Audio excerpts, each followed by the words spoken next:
call this meeting to order. Please silence your electronic devices so we can conduct our meeting. And stand for the invocation by Councilmember Briggs. Please join me in the Lord's Prayer and the pledge. Our Father, who art in heaven, hallowed be thy name. Thy kingdom come, thy will be done, on earth as it is in heaven. Give us this day our daily bread, and forgive us our trespasses. We forgive those who trespass against us. Lead us not into temptation, but deliver us from evil. Pledge. Pledge allegiance to the flag of the United States of America and to the republic for which it stands, one nation, under God, indivisible, with liberty and justice for all.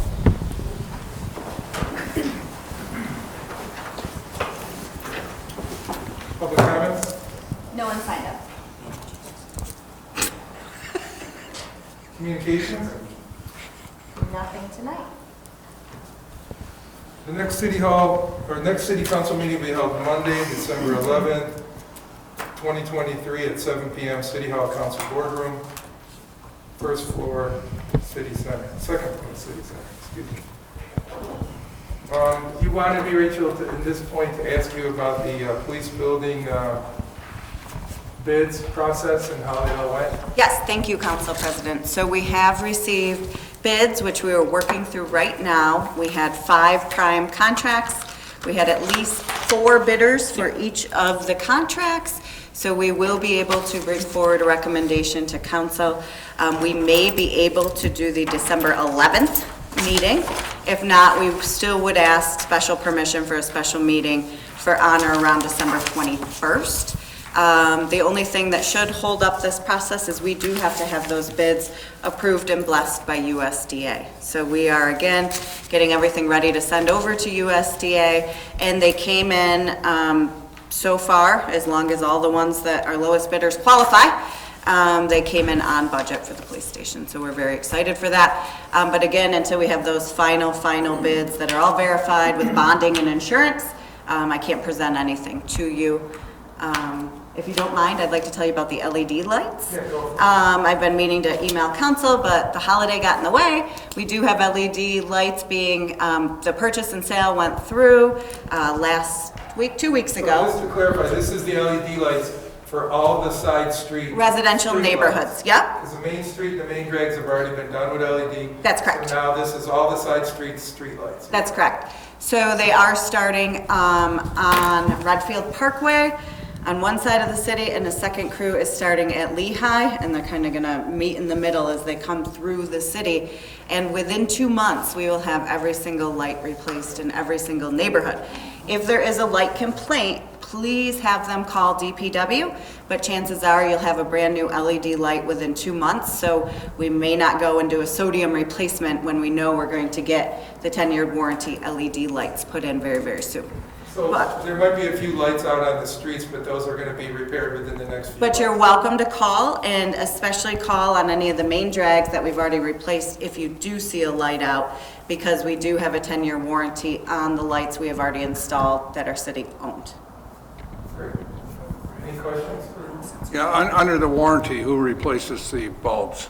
So we would replace the bulbs ourselves, which we have replaced the city streetlights for many years with our crews and our electrician. We are going to be looking to do a contract once all of the lights are installed for a professional company to handle some of the more difficult jobs that maybe our electrician or our crews can't handle. But we're still going to be saving money each year, or at least paying the money we're saving into the bond for the lights. Yep, so it'll be very nice to see our neighborhoods completely lit up again, and I know everybody has been waiting patiently, so we're very excited. There's been a lot of complaints of dark sections of streets, and I know this has been a lot of moving parts to get this thing completed, so it's nice that it's finally done, and that we can get all the street lights. We'll actually have somebody working on every light in the next 2 months, right? That's the way I get it. So any lights that are out should get repaired within the next 2 months. Very good, thanks. Can I update you on one last thing, Council President? I'm sorry, I also meant to send this out last week, but didn't get a chance. The Economic Development Center has sent demand letters to Severino companies notifying them of the termination of tax agreements with the developer and also a demand for repayment of the benefits that they were afforded, such as sales tax and mortgage tax. So that is all I know at this time. I'm sure there will be legal conversations that occur past this point, but the IDA board has taken that action to essentially claw back the benefits and to cancel the pilot at this time. It's just so you are aware. Thank you. Good. Any questions on that? We have a lead service presentation? Yes. Let me guess, you got a lot of the... You can just scoot real close to Paul. It'll be okay.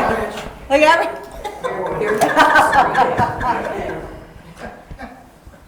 I'll just go out over there. Okay. Here you go.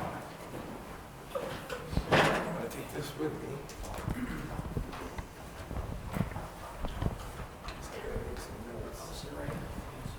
There you go. Yeah. Thank you. Julie, you want to sit here? No, I'm gonna sit over here. Yeah.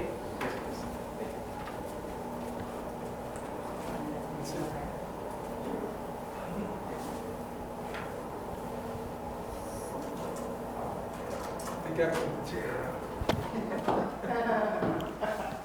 I'm suddenly very short. The musical chair. I was fine. It's going to never be like No, I think they put it in.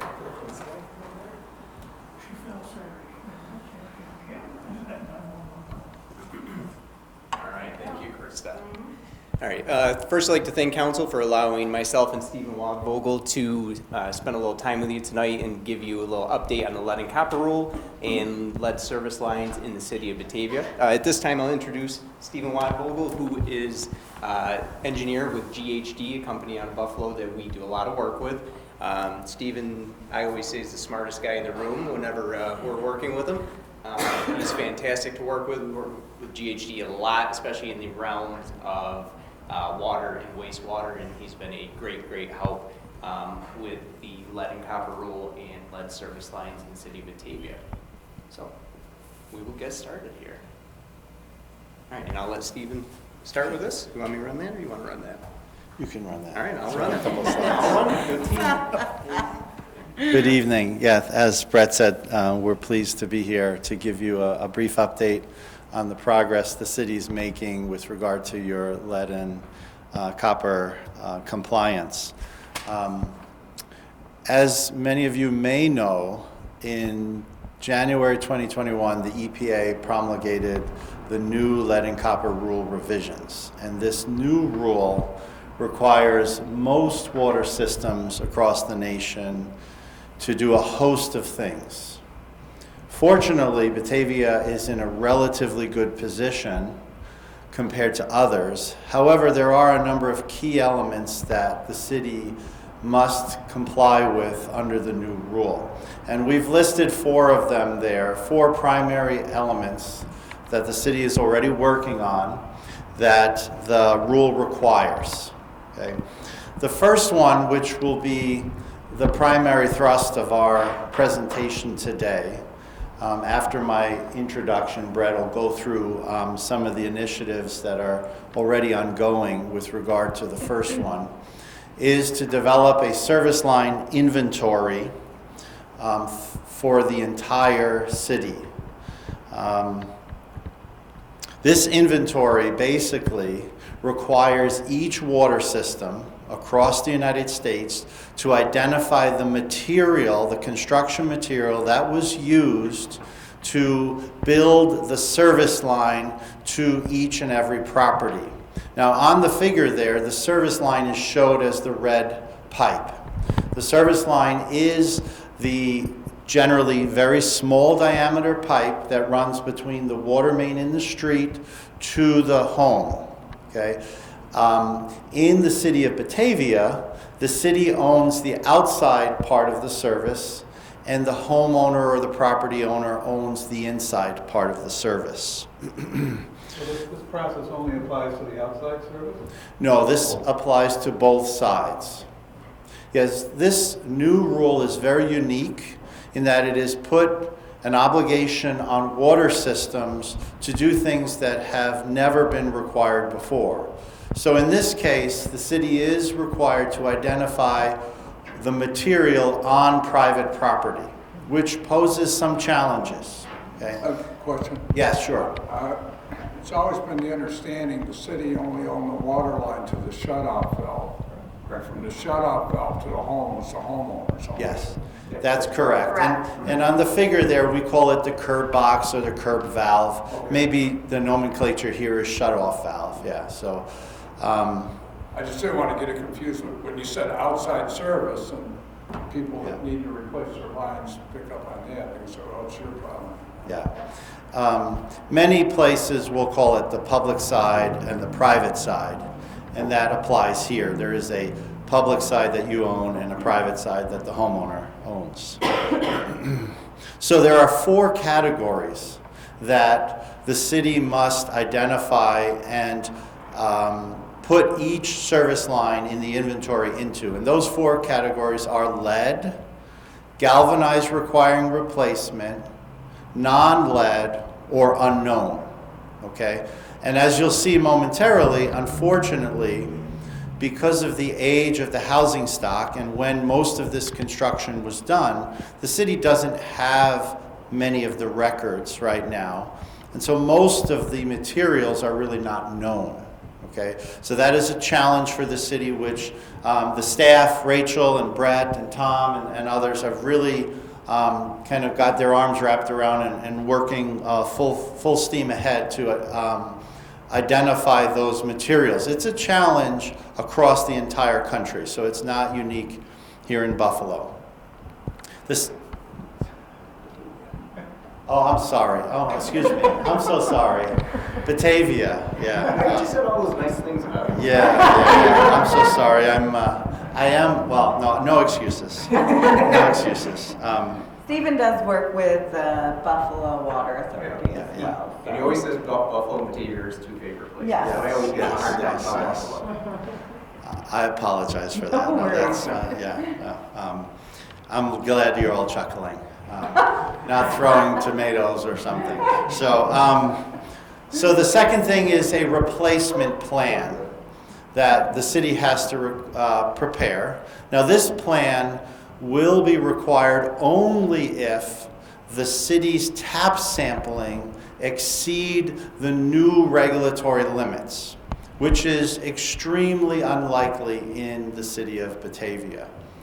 All of the tap sampling historically in the city has demonstrated a very high quality of water with very little lead, and we don't anticipate that the city, under the current rule, would ever be mandated to replace these service lines because they exceed a water quality standard. That just doesn't seem to be realistic. But they have to prepare a plan in the eventuality that you were to exceed that water quality limit. Go ahead, Now, sorry. getting back to the preemptive part of it, the city's going to have to do an extensive exploratory process to find out where these lead lines, if they exist on private property, correct? Yes, most definitely, and Brett will go into a little bit of that in a moment. So we are working on a plan purely to satisfy the regulators in terms of replacement. There are other considerations. The EPA may change the rule. They may require mandatory replacements in the future, but presently that's not required. In addition, the city will have to update its sampling. There are new sampling protocols, new sampling tiers, which will require some administrative and some technical changes, but that's, again, well underway and well understood at the city. And then lastly, I'll mention community engagement. The city will be required to send notices beginning next year to all the homes that have a lead service line and or an unknown service line, okay? The rule reads that if a service line material is unknown, then the city should consider it as if it is lead, okay? So you will have to notify those homeowners. And that's likely that you will notify several thousand homeowners that we don't yet know the material of your line. It doesn't necessarily mean you need to be concerned, but we will have a response which will allow the homeowner to take certain actions if that's the case. Now, will there be a process where the homeowner can submit water samples? We could do that. We can provide them with bottles to do that. We can have the water department go out, test people's water. So yeah, there will be a process for that, correct. Let's go to the next slide. So this is just a little bit more detail of the configuration for which most properties are. We're showing the water meter at the curb there because some communities, and there may be a handful of those in Batavia, but that's not very common here in the Northeast. Typically the meter is in the basement, okay? And again, the water main is generally in the street. There is a connector, which is can be called a whip or other terminology, which is usually a malleable piece of material that's a couple feet long, which connects to a rigid pipe that runs all the way to the home, to the meter. Lead can be found generally in that pipe or in the plumbing inside the home. Lead is not coming from your water treatment plant or your water, okay? Any questions on that configuration or any other thoughts at this time? I'll turn it over to Brett if there's no other questions. Okay, thanks. So does anybody notice a color that is overwhelming in this chart, graph, whatever we'd like to call it? So gray. Unfortunately, gray is unknown at this moment. Being in the private side, in the actual home, that's how much unknown inventory we have in the city of Batavia. So that's just where we wanted to start with, just kind of give everybody an idea of just how many unknown service lines we actually have within the city of Batavia. Breaking that down a little bit further, and Stephen, thank you for preparing this, on the utility side or the public-owned side, our lines, we know that we've got about just shy of 1,800 non-lead. You had unknown, what the white was other, what would that be? Yes. Other, what would So that be? there are, probably that's just a question with the data at this point. Okay. We sourced this data from various places, and there probably was in the determination a question about whether this is something that we can make a determination. In reality, we should just call that unknown. Okay, It's really the same as unknown. thank you. No problem. So like I said, there's about 1,800 known public side materials being non-lead, but that still leaves us with a little over 4,000 service lines that we don't know on our side, whether that's lead, whether that is copper, whether that's galvanized. So we just wanted to break that down a little bit further. And then going to the private side, you can see that we've actually got about 5,700 that are unknown, unverified. About 64 that are, well actually 64 that are galvanized requiring replacement, and then 157 that are non-lead. So you can see inventory is a big, big picture here. I mean, it's a struggle. We're going to try to get as much inventory as you can, but like you said, it's going to be a lot of exploratory work on the city's side. So EPA requires that we actually complete the inventory by next October 2024, leaving us with approximately, let's call it 11 months to get that done. Less than a year? Correct, less than a year. We are required to make that inventory available to the entire public and update that annually. So it's a very tall task that we've got in front of us here. So wanted to kind of touch base, go over how we've been completing our inventory, what we've been doing. We've got several ongoing initiatives to try to kind of get this inventory and get the ball rolling here. We've been doing records review that's looking at old permits that might be in the inspections office, any records that Tom might have down in his office. We've got a customer self-reporting portal. Everybody should have seen this flyer on the right-hand side. We did put that in everybody's water bill so that when throughout this past year, we've actually modified plumbing permits. So when the plumbing permit is taken out in the city of Batavia, we added a box at the bottom of it where if a plumber goes into a house, they've actually got to verify what that service line is inside. I mean, it's a small way to get a little bit more data, but yeah, it's still data that we didn't have prior to that. Tom and his crews have been out potholing, which is where they actually dig down and verify the material of the service line. That, again, is something that it just takes time.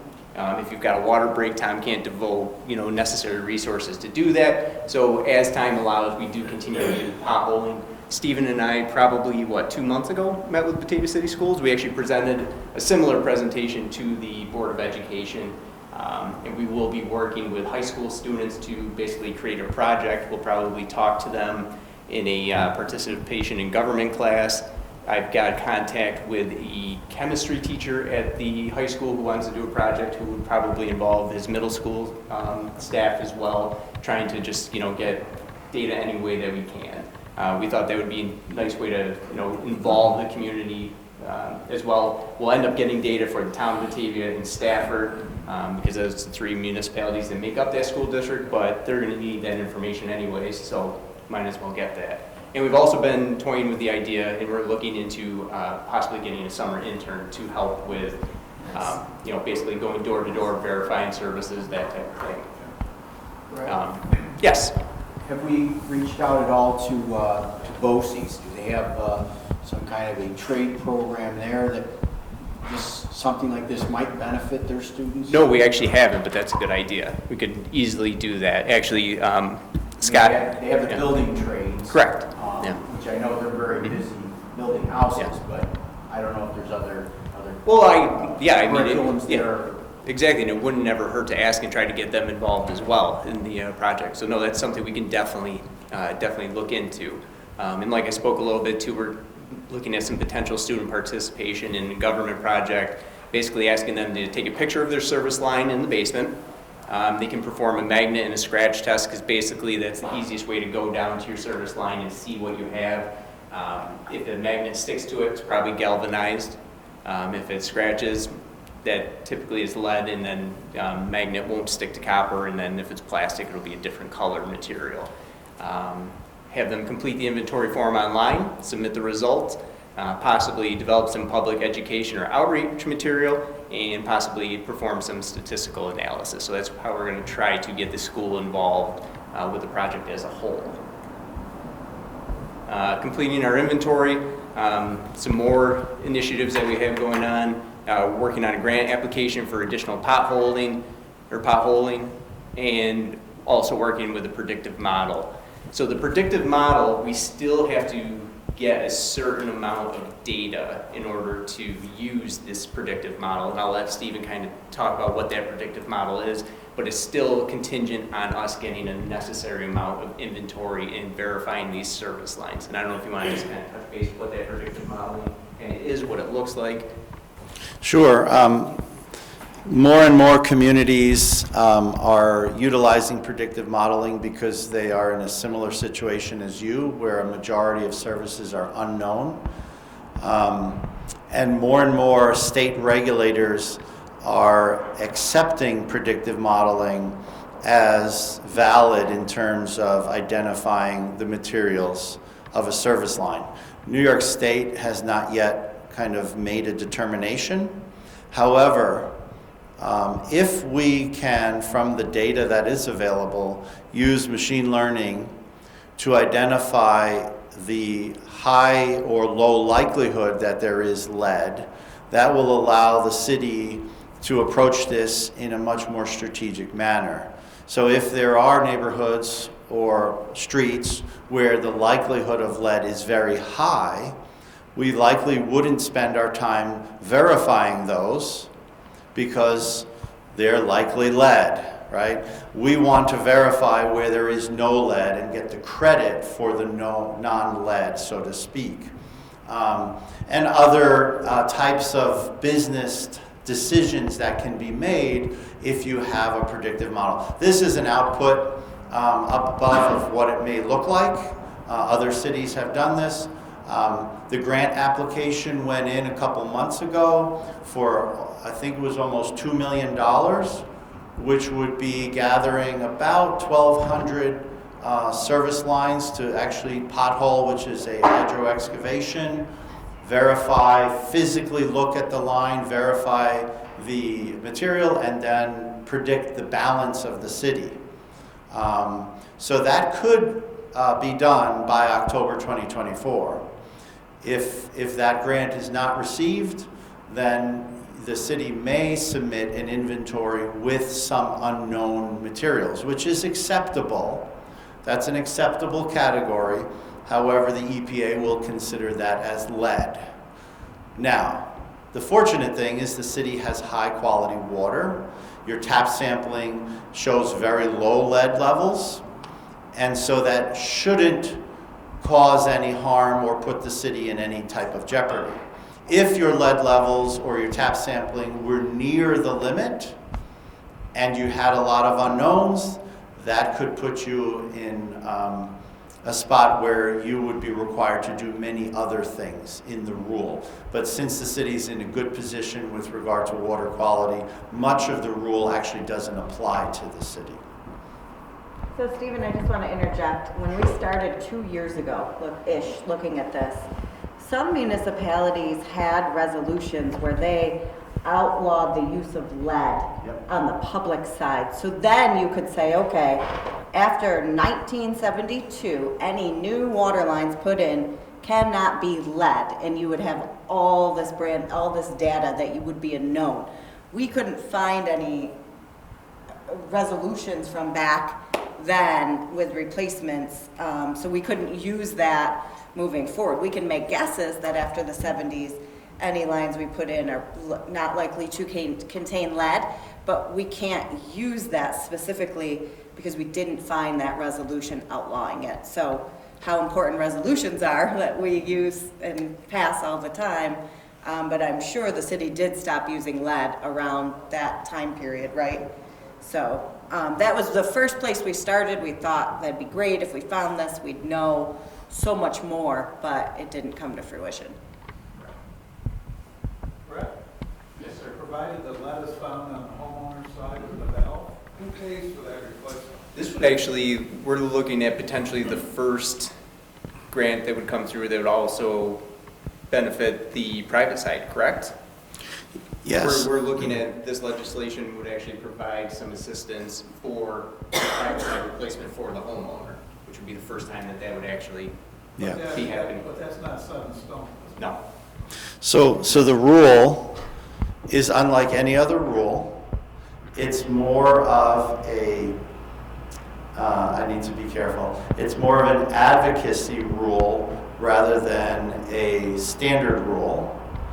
It's a treatment technique rule rather than a standard level. And what that means is if you exceed a level, more is required of you, rather than you would be in violation by exceeding this level. So if you exceed a treatment level, more actions will be required of the city.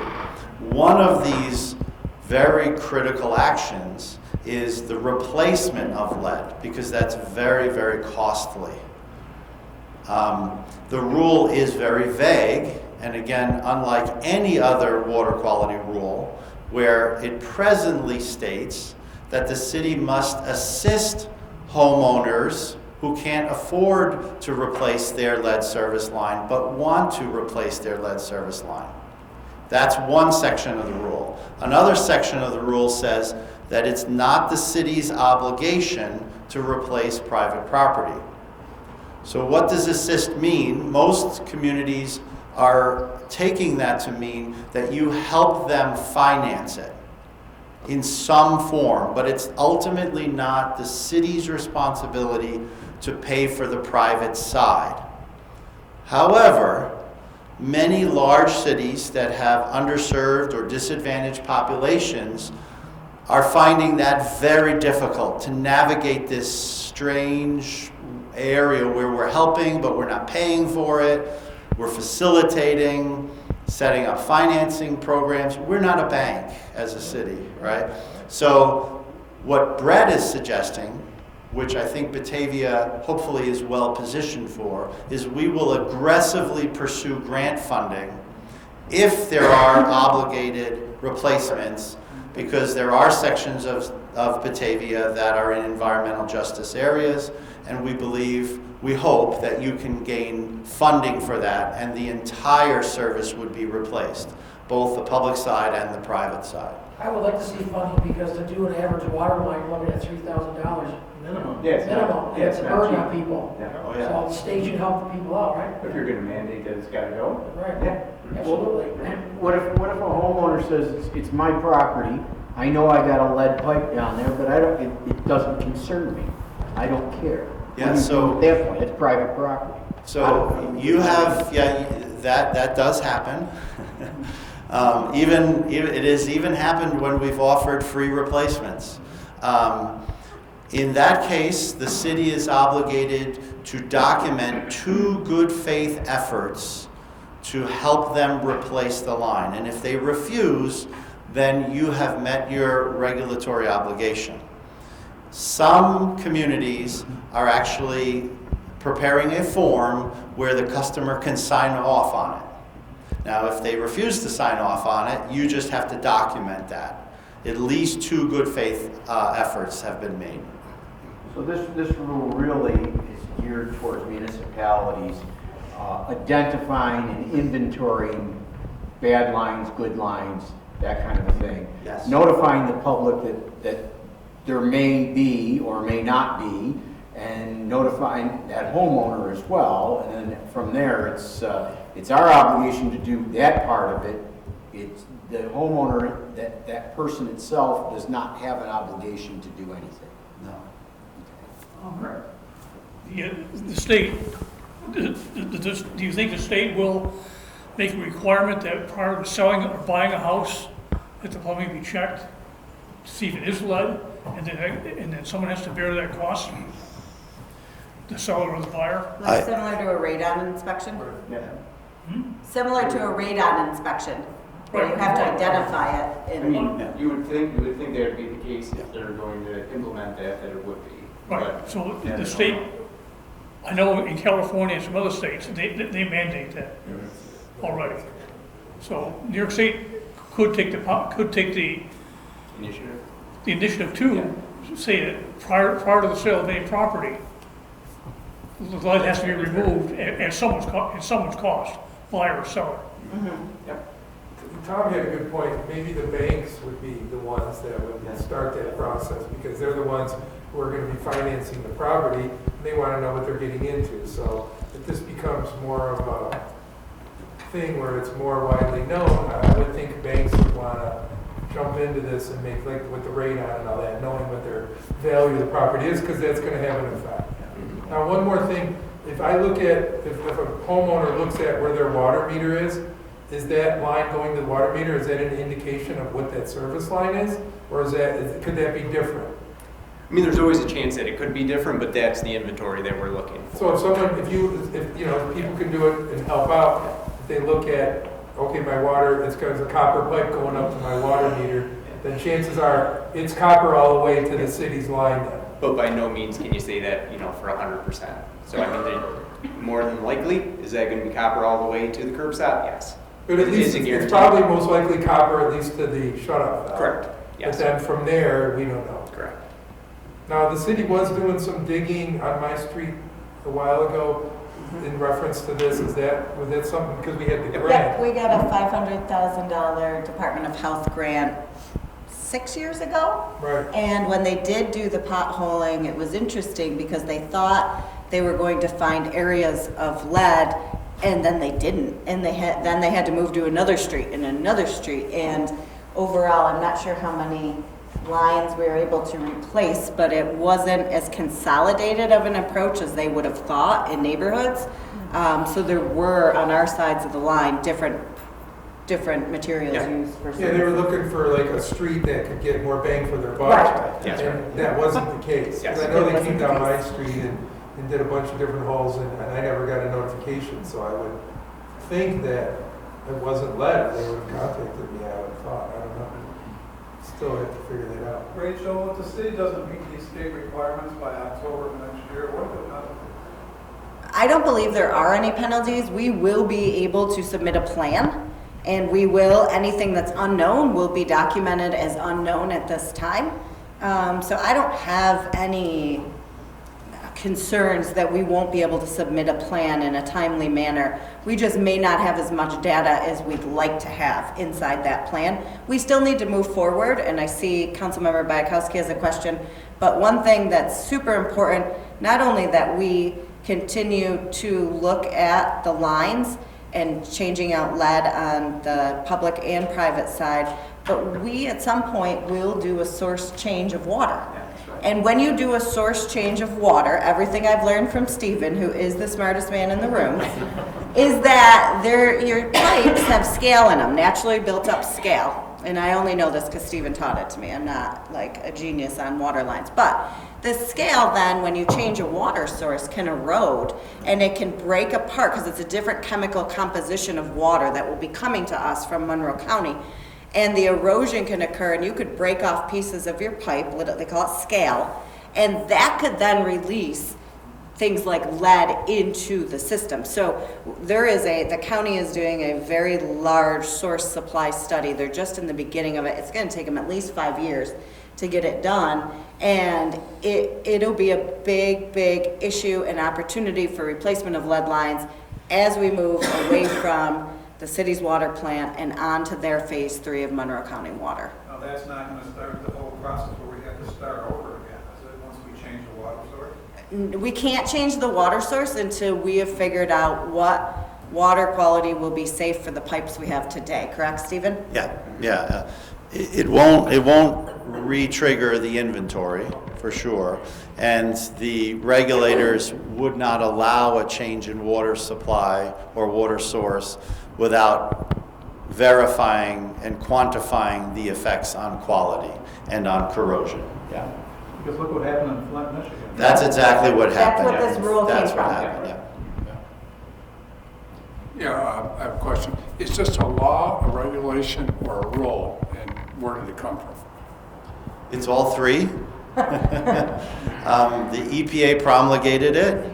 It is a federal law. They call it the Lead and Copper Rule Revisions. That's the part of the Federal Register that we're talking about here. Okay, thank you. The EPA promulgates it, and then typically each individual state will apply for primacy. And what that means is the state departments will enforce the law. And in New York State, the Department of Health is our primacy agency. So the EPA creates the rule at a federal level. New York State usually and is expected to be the enforcer through the health department, and they have the right to add to that rule. They can make it more stringent. They can't reduce the rule in any way. Any more questions? Yes, I got one question. Now you're talking about somebody would have to sign off on the lead if they didn't want it done. And if they refuse to sign the form in good faith, we document that they did it. What happens in the event that somebody has a mortgage, for example? Now you said this is going to be a matter of public record. So the lien holder, the bank, finds out, hey, how would that affect the person in the loan? Could they call it in? Could they force that homeowner to do it because you identified lead pipes? I don't know if this got to that point. I would say that's unclear. That's Yeah. one of the challenges of this rule is that there may be unintended consequences that are not fully understood yet. Like flood insurance. Yeah. I would Well, that's a lean good more point. towards an insurance company doing that than your bank. Like, I think your insurance company would do that quicker than your bank would. Like when they show up and tell you your garage needs a new roof. even though it doesn't leak. Speaking from experience. Insurance company did it? Yeah. Wow. We're on it. Get a little. Anyone else? Okay, thank you very much. Thank you. Thank you.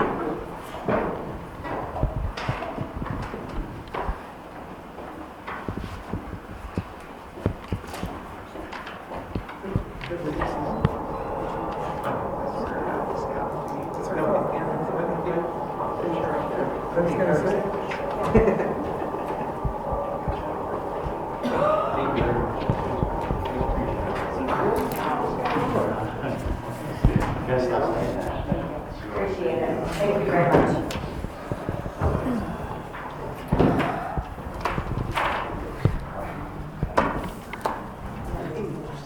Is that your word? Great word.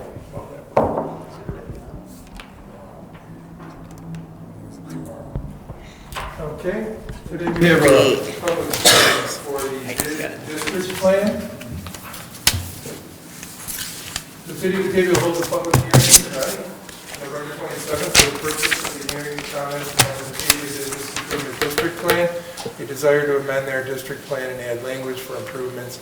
The bid intends to improve the downtown district with multiple capital purposes to enhance the district, including decorations, banners, planters, lights, poles and accessory signs, wayfinding and decorative trash bins, and/or sidewalk improvements.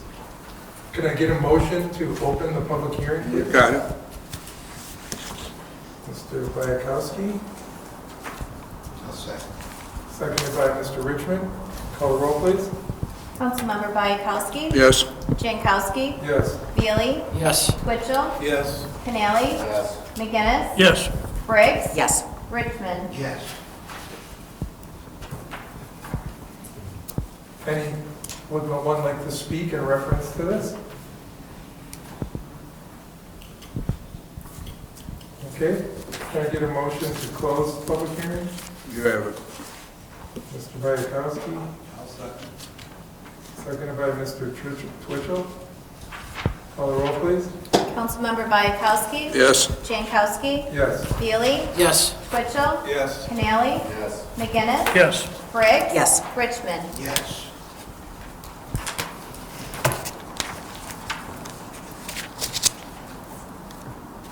We have the appointment for David Beatty.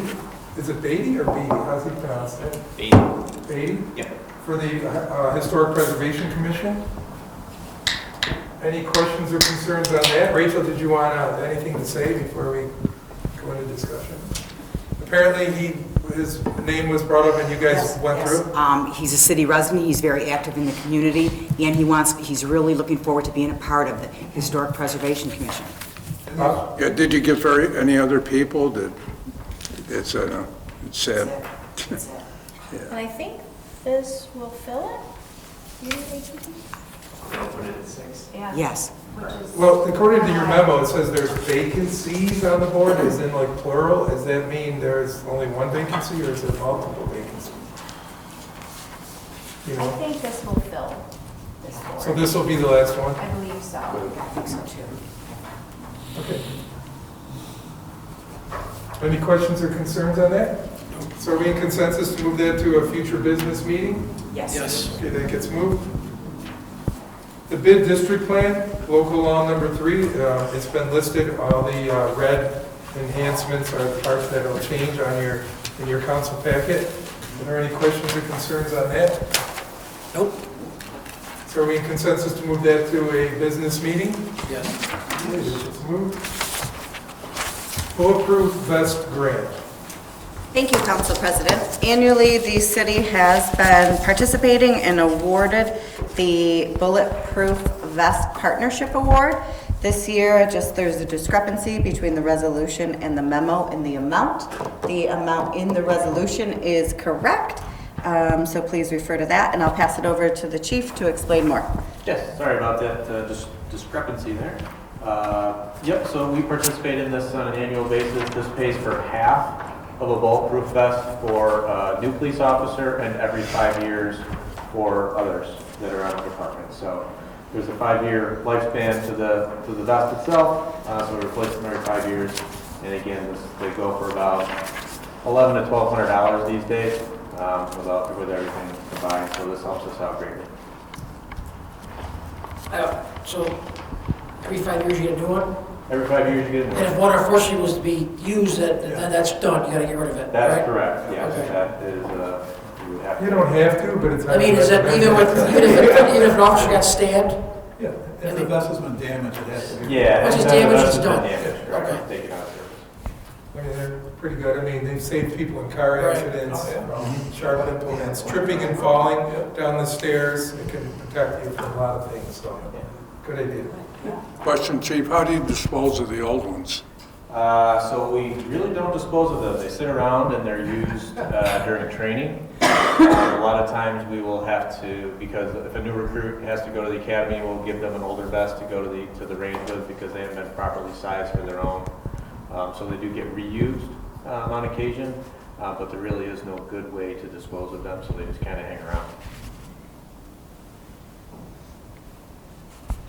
Any other questions? So we in consensus to move the bulletproof vest grant. It's probably a bad name for it. Basically body armor. I don't think nothing's bulletproof. Bullet resistant vest grant. Forward to the business meeting. That gets moved. Stop BATAVIA grant. Yes, thank you, Council President. Annually, we have participated in the Stop DWI, now called High Visibility Engagement Campaign. This year, we were awarded $2,800, and I'll hand it to Chief to talk more about our activities with Stop DWI. Was this the one they used to call Crackdown? This is the one they used to call Crackdown. Thank They you. did rename it not too long ago to High Visibility Engagement Campaign. Basically, it's during certain periods of the year, which are around holidays mainly, where extra patrols are put out to enhance our DWI enforcement efforts. Any questions on that? Okay, we have consensus to move that to the business meeting. That gets moved. Wi-Fi upgrade. Thank you, Council President. I'll have Eric speak to you about Wi-Fi upgrades, but he has been working with AIS for the better part of 5 months, trying to determine the best points inside this building, especially on this floor in this chamber, to ensure we have better Wi-Fi access, especially with council members and everyone here having tablets. So Eric, please. Yeah, thank you very much, but Rachel, you pretty much hit it on the head. We've had multiple issues with Wi-Fi in the system in this particular part of the city center, upstairs and downstairs. We asked AIS if they could run a test for us, and so what they've done is they've come and they've put loaned equipment in various points. They've moved it 2 or 3 times till we get it to the point where we feel we have ample service throughout the building. They've determined that to be the case. We haven't had, knock on wood, any issues really over the past month or so with that. So we're prepared to move forward with replacing the system that we currently have with an upgraded system to the cost of $5,027, of which will come out of administrative reserve to pay for that. So you'll see there's a resolution to increase the revenue and increase the expense to cover that portion of the project as well. Any questions on that? So we have consensus to move that to a business meeting? Yes. 6-month budget transfer? Thank you, Council President. The department heads and managers have entered their 6-month budget reviews. Myself and Lisa Neary went through them. We found some items we'd like to present to you this evening. At times, there's either unexpected expenses that occur or line items that go over, because not always when we budget at the beginning of the year do we know the total price for something. The first item is insurances. We're projecting that to be over around $20,000 to $25,000 this year. Various different items were added to our insurance policy, including new vehicles and different coverages. And the quote we were given was about 2% short of what the actual amount was. We get the quote before we finalize with the insurance company. So asking for that amendment. We're also asking for an amendment on the line for uncollected taxes. As you're aware, the Supreme Court decision has held us up, and we've expended more money since COVID on uncollected taxes, trying to figure out when we can put properties up to auction and what that, if we need to reimburse the previous owners with the Supreme Court case. So that line needs about $12,000 more for the legal fees and the process. Currently, we do have our properties up on Bontrager, so please check them out and please bid on them if you're watching tonight. But we do need to make an amendment to balance that line item. We also have been very active this year, and I want to thank Brett Frank and his inspections department. They have had multiple grass, weed, and debris violations. The majority of the time, 85% of the time, the residents will take care of the issue once they're cited. But other times we do have to go in and either cut the grass ourselves or remove debris. We had two or three larger debris removals this year, including at 200 Oak, which is the closed down hotel, by Burke Drive, one at the Savarino property. So basically when that occurs, we are able to levy that onto the taxes, but that doesn't show in the expense line. So we need to increase the expense lines this year about $30,000. And we are done with the snow on the ground for grass, weeds, and debris, so I don't feel like this will go any higher than where it is this year. Yes? Do you get any recovery when you find the people? So with grass, weeds, and debris, we bill them, and we bill them at 30 days, at 60 days, and at 90 days, and we bill them again until it's time to put them onto the tax bill. At said time, Heidi's office, the city clerk, will go ahead and levy that amount onto the tax bill, and a lot of times it'll get paid in conjunction with the tax bill. So then can that offset the costs then? It can offset the cost, but we don't go one for one with revenue. I'm just recommending that we use contingency to cover it, but we do hope to recover it. We'll probably recover it in the next fiscal year, actually. Yep. The last two items, one is an overage on the, I call it the Save-A-Lot parking lot because it's the easiest to remember which parking lot we paved this year. It was over by $2,822, and I'm asking for the use of parking lot reserves for that expense. And the last item is an increase in expense in the 200 line of police. We had a police vehicle that an individual crashed into early in the year, right at the beginning of the year. We will have insurance recoveries for that, and we will be able to use the insurance recovery line to offset that in revenue. So again, contingency for the majority of items, except we want to use insurance recoveries for the police vehicle and parking lot reserves for the parking lot overage of $2,822. That's all I have. Any questions on any of that?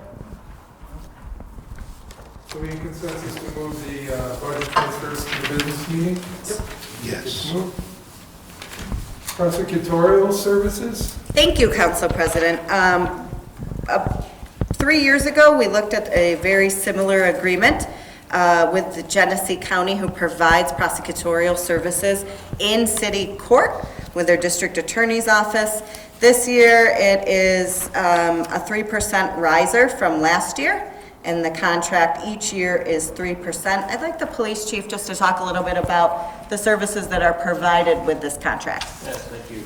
The services that are provided, they handle all vehicle and traffic in city court, as well as misdemeanor violation level offenses. It's a very good agreement. The prosecutors are in the building. If we didn't have a prosecutor or a prosecutorial agreement with the district attorney's office, we would have to provide our own city attorney to do that work, and or the officers would have to prosecute their own traffic tickets. And again, police officers aren't, they're cops, not lawyers, for a reason. So we do appreciate the work they do over there. Any other questions? Sounds good. So are we consensus to move that to business meeting? Yes. It's moved. Council meeting dates, 2024, had a chance to look them over, I kind of checked them all. They do all line up with the proper days and times. And did I miss something? Has anybody caught something I didn't see on the list? Why is the May meeting moved over, May 28th to Tuesday, you know? Our holiday? Memorial Day, 27th, Monday. Must be late this year. Yeah. Yeah. So this time's out differently this year. We have a couple Tuesday meetings. There's a couple of them, just so you're aware. Yeah, I have to be out of town that night, so. Okay, thank you. I don't have any conflicts. Yeah. Can you fill in for Bob? Oh, Todd. Pretty good. That's what they should do, like let retired council members kind of fill in. Just part-time. Just to have a warm body in the seat, right? Per diem. Right, per diem. So are we in consensus that all the meetings, I mean, they're pretty much set? I mean, just so we're aware of them and make sure there's no errors in the errors. So we're in consensus to move that to the business meeting for a final vote? Yep. Okay. Mixed place schedule a public hearing. Yes, thank you, Council President. As you may remember, a few meetings ago, we talked about adding a definition to R1A to allow professional offices inside the R1A if they met certain criteria. This was brought to City Council once, sent to the Planning and Development Committee, brought back to Council, whereby the city attorney, myself, and the Director of Public Works reviewed it again and decided that we didn't need to do a zoning rezone of the property. We could just work with existing definitions. And we felt that this would be best for not only this property, but if anyone in an R1A wanted to have a business location, it's very prescriptive, so it wouldn't apply to many properties in the city. So this is back to City Council after the recommendation of the Planning and Development Committee, and I'll let Brett talk a little bit more about their recommendation. Yeah, so what the recommendation is after their October 17th meeting, and I actually put this letter in your packet. The Planning and Development Committee reviewed special uses allowed in the R1A residential use district and considered changes to the special use standards of the Batavia Municipal Code 190-37B for professional offices. So after discussion, the committee members recommend council consider amending the zoning code to allow existing buildings to be repurposed for professional offices in the R1A residential district by issuance of a special use permit, which is described in the attached BMC 190-11C2, and it's also recommended that City Council consider amending the special use permit standards in order to protect neighboring residential uses from professional offices, while providing flexibility of design for repurposed properties. The recommended changes are attached in your packet as Batavia Municipal Code 190-37B 1 through 10 special use permits. So that is the recommendation that came from the PDC after going back to their October meeting. So in your packet, you'll see the present law with the proposed updates in red. All the changes are redlined in that. And basically, it's just kind of adjusting the present code to allow a little more leeway and some, through a process to be able to change the use of the building for a business that isn't basically going to disrupt the neighborhood, so to speak. Yeah, that's the idea, is to give them the flexibility to do that, but also while protecting neighborhoods as neighborhoods and not just allowing any business to go in there in any type of setting. Right. And they would still be probably under the code as far as lighting and things like that, because I know you don't want to live across from a business with a flashing neon sign across your neighborhood. Yeah. So there is requirements in residential areas that have to tone it down a little bit if you're going to have a business. That no outdoor storage is allowed at any time, anything like that. So there's a couple provisions built right into that. And I like the idea of the fencing or foliage to block like parking areas and various unsightly things. So if you live in a neighborhood, you don't have to look out your back window and see like a parking lot. You'll have some kind of a barrier there that'll give you some kind of visual protection there. So I think it's been thought out pretty well. Yeah, as far as the foliage, I thought it was a little vague on the spacing of the trees. It says you have to plant some trees and stuff, but I think that could be tightened up. And the other thing, I think we ought to just put this on our next meeting and get this property back to work. It's sat vacant for, God, I don't know how long now. I knew the people that lived there once, but. It'll be good to get that rehashed for sure. Yeah, so the next process will be a public hearing. Correct. So we're basically going to set the public hearing at our next meeting. Then we'll have the public hearing, and then we can move it forward from there. If you'd like, the public hearing is going to be at the January 8th meeting. I want to say the 9th so bad. We could do a special conference at that meeting as well to move this a little bit quicker, because that's a business meeting. Our December meeting. No, because the next meeting is a business meeting, so you're talking about it tonight, then it goes to business, then you have the public hearing.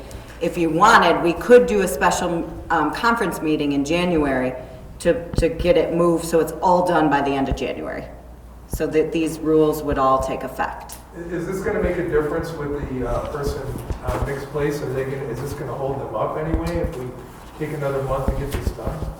I'm not sure. He texted me tonight and said, will it be done tonight? So should I come? And I would think the sooner the better for the property owner. Try to fast track it if we could. Okay, if I have permission to do that, then what I can do is, the public hearing needs to be when we're setting it for, but then you can also move to a special conference after the public hearing. Have the public hearing and a special conference.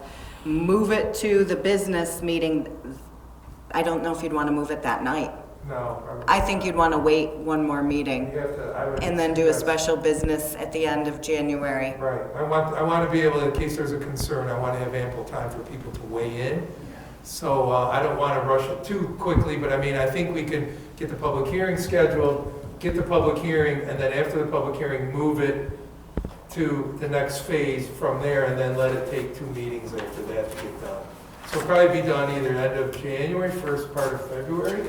On the current schedule, it'd be done in the first meeting in February. If you wanted to speed it up, we can have it done for you with special meetings at the end of January, the last meeting in January. I'd like to try that if we could. Okay. And if something happens, then we got Plan B, we can move it to February, but I can do this. This should give ample time, because it'll be 2 weeks before we schedule the public hearing, then another 2 weeks before we have the public hearing. That'll give us almost 4 weeks right there, so I think that's more than enough. Yeah, I definitely don't want to start fast tracking things through, and we want to have public input. All right, so at this point, are we in consensus to move the scheduling of the public hearing to the next business meeting? Yes. Yes. That moves forward. That would work, right, Rachel? Yes, it will. Thank you. Okay. City manager's contract. Any questions or concerns? After reviewing it all, it's a substantial contract, no reflection or anything like that, but myself, I would still feel more comfortable if this was a standalone contract, that the manager wasn't encumbered into, for example, negotiating a raise with the non-union employees, and then she's part of that. I feel that you're looking at contract's probably worth $170,000, and I just hate to see any repercussions from saying, oh, well, you gave us a raise, so you could get a raise, something along that line. George covered that at the last meeting, and he specifically stated, if I'm correct on this, that we do these kind of things all the time, and that council is the ultimate authority for approving any bargaining unit contracts. So therefore, if that was the case, which I would think our city manager is above reproach as far as ethics, if that was the case and an attempt was made, it would still have to go through council, and we would be the barrier to prevent anything like that from happening. So as long as we're paying attention, which we usually do, I think that there's no problem for the city manager or anyone who works for the city to negotiate the contract, and because council ultimately has to make that vote and that decision, and 9 of us make that choice. So that's just what George had said, and I think that's something to be taken seriously. George, that's pretty good advice. I think it makes sense, but it's up to the rest of council how they feel about it. We could do it that way, or we can leave it as is, up to you guys, what do you want to proceed on? Leave it as is. Leave it as is. Leave as is. Okay, so how would we do this when we have somebody who's not, do you want to take a vote on this, Bob, or? No, I'll vote to move it to the next Okay, meeting. I didn't know how you felt about it. So then are we all in consensus to move this to the next business meeting? Yes. Okay, it gets moved.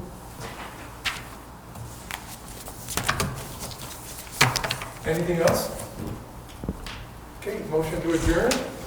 Mr. Bealey, seconded by? Second. Mr. Canale. Call the roll, please. Councilmember Veely? Yes. Twitchell? Yes. Canale? Yes. McGinnis? Yes. Briggs? Yes. Richmond? Yes. Bayakowski? Yes. Jankowski? Yes. We are adjourned.